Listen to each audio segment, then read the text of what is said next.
I'm interested to know what you think of the trade deadline because they essentially just got Kessler Edwards, and that was it. While a bunch of other moves were made around the conference, it kind of had a polarizing reception among Kings fans, I would say. Kind of like last year, even though they were completely different trade deadlines.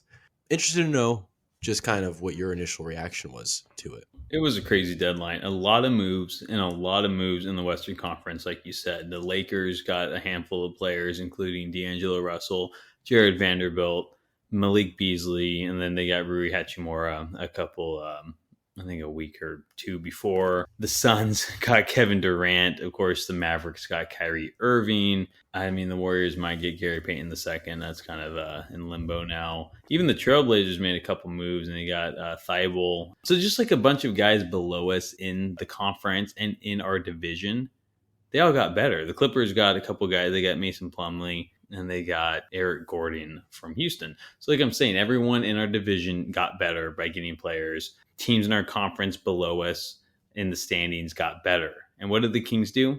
They got Kessler Edwards on Tuesday, and they did nothing else. And so it's just like, I can understand why Kings fans are like, well, like, how are we supposed to compete now? Because now that third seed that we have, and we've had for 27 straight days, maybe 28 now, by the time you're listening to this, it seems like it's a little bit in jeopardy now. And understandably so. All those teams got better. And yeah, the Kings could have gone out, and they probably could have gotten Mason Plumlee if they offered something right. But first off, McNair, we heard beforehand that he was pretty happy with this group and wanted to see them play out the rest of the season. He liked the chemistry. So we kind of knew that going into this trade deadline. I would have been surprised to see a move made. And second of all these teams that made all these moves, they're all in like very win now scenarios. Like the Lakers, of course they're win now. The Clippers, of course they're win now. The Suns, who were in the finals 2 years ago, win now with an aging Chris Paul. Yeah, I mean, the Warriors, of course, they're win now with Steph Curry. They have like, most teams in the Western Conference, even the Mavericks, who had to go after Kyrie Irving, who went to the Western Conference Finals last year. I mean, they're not so much as a win now, but it's like they're definitely that piece away from taking that next step. Where the Kings, their main goal to start off this year was to make the playoffs, and they're exceeding those goals at the moment, being the third seed. So it's just different because they're just not on the same timeline. They didn't need to make those big moves. And of course, you would hope to see that they were going to go deep in the playoffs. And we're still hoping for that. But I don't know if that's completely realistic. And if you wanted to not necessarily break the bank, but trade away some assets and for a half a season rental of Mason Plumlee so then you can get bounced in the second round. I mean, I just don't know if that's the smartest move. Maybe hang on to that draft capital for next year's trade deadline, or maybe get a player in the draft when maybe you're a little better and maybe you look more like a team built to make a deep playoff run.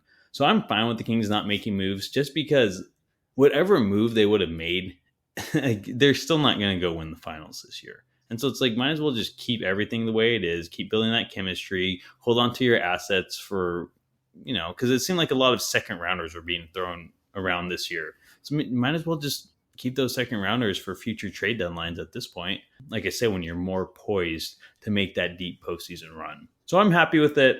I think McNair kind of saw what was going on. I think he probably gauged it a little. He's probably just like, yeah, like this is too much. Fine where we are. We're still the third seed.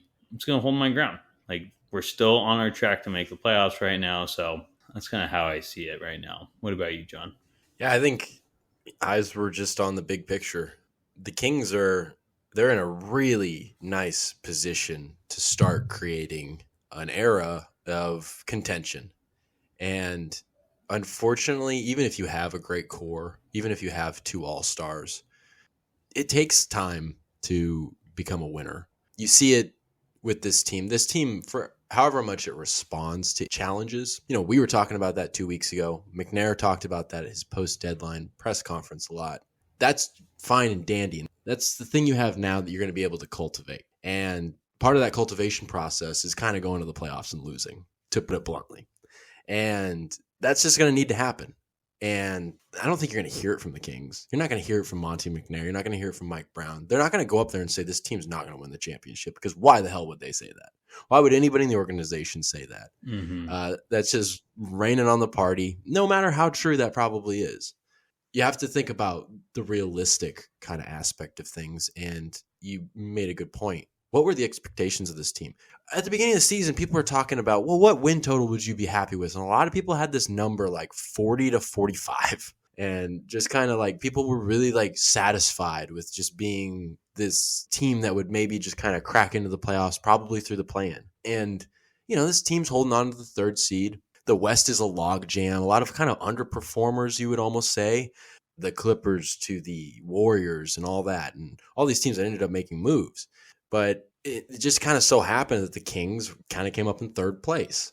I'm not trying to say that the Kings aren't one of the more exciting teams in basketball, that they haven't actually played consistently well throughout the season, because they have, and they've been great.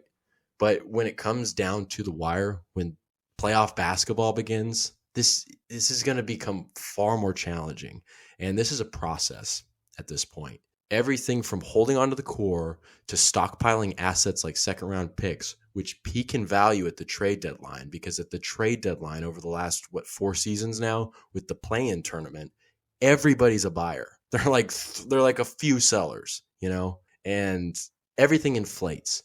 And so McNair, he's seeing it as it is, and he's orienting things for, I think, what you're saying, like, you're going to be able to maybe make a trade next year or something like that. I mean, I think to put it this way is good. If he could have made a move that would have bolstered the team without sacrificing the core and actually improving the core, would he have done it? Yeah, of course he would have done it, but that wasn't there. He talked to people. He was engaged. He went at it in the same way, trying to be disciplined yet aggressive. And the discipline prevailed in this case. There was no pitch to hit, and that's a win in a way. And I think to talk about Kessler Edwards, that trade, we'll talk more on the player in a second, but some people point this out, but people don't give it enough credit. It's like they got him for basically nothing. They traded like the draft rights to David Michino, who's like, I think like a 29-year-old player. Like, it's with all due respect to that man, they basically got Walker. No, not Walker Kessler. Kessler Edwards for free. And will Kessler Edwards be a rotational guy? I don't know. But if he is, damn, that looks like a good trade, doesn't it? Yeah. And it's interesting with the Kings because they're so focused on the long game here. It was almost like the same thing last year where it's like, it's hard to judge the trade deadline right after it happens with the Kings because the Kings are playing that long game. So to be fair, you kind of got to wait it out. And maybe condemnation will come from Monte McNair. Maybe things fall apart. I don't know. But maybe things are just kind of staying on that upward trajectory. And he's just slowly building towards something. I mean, that's what it seems like. It just seems like a continuation of what he was doing last year at the trade deadline, even if the results were like polar opposites. Yeah.